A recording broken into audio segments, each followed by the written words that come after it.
Hello and welcome to Bertonian Mechanics.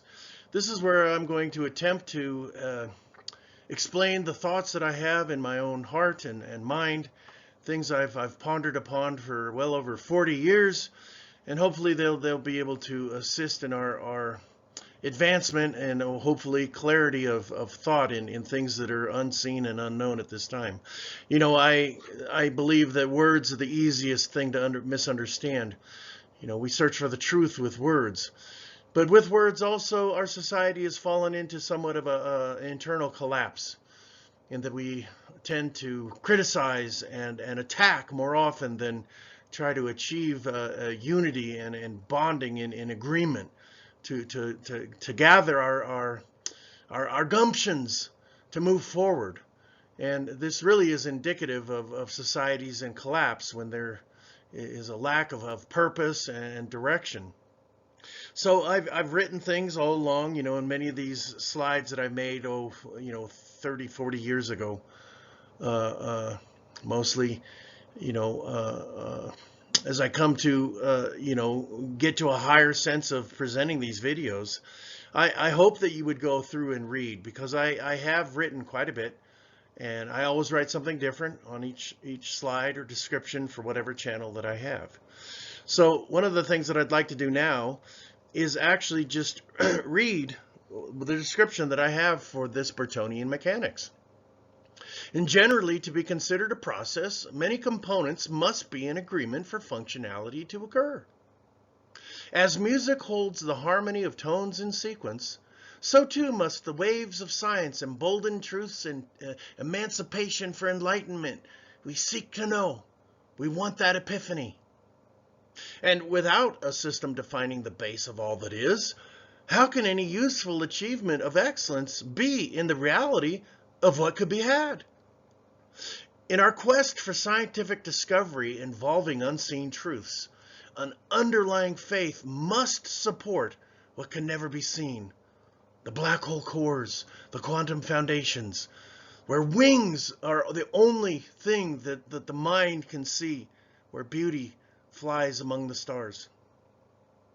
And this does not require a belief in God. That is a personal choice. However, the laws that govern reality and how we can or cannot perceive physical reality does not change. And thus we absolutely need creative thinking to enjoin with these universal truths that hold all from beyond. For science to leap ahead, faith in initial assumptions are all that can lead us. Personally, for I pray and I hope my works inspire generations, reaching out for a better way of understanding based in truth and not fantasy. And the interesting point is that the folds of truth have no need for opinion, yet opinion often inspires the folds of truth. And this is the paradox of dualism, quite a unique universe we live in. So I bequeath my opinions and my thoughts to the ages to judge the validity of their worth or not. And one of my hopes is that our children may see the light of tomorrow and not the despair of the destruction that occurs when wars plunge societies into the dark ages. Now, as Bertonian mechanics is my attempt to deliver my ideas and opinions, there could be other people that are doing the same thing. Generally things happen simultaneously, without the knowledge. Who knows what, in my heart, God-given beliefs travel the world at the same time. But it's been seen historically that things are developed simultaneously. But I am an original thinker, and I believe that since there is no universal agreement for the quantum foundation, it has not arrived. And among all these different ideas that I hold, one of them that I find most precious is light's point separation theory.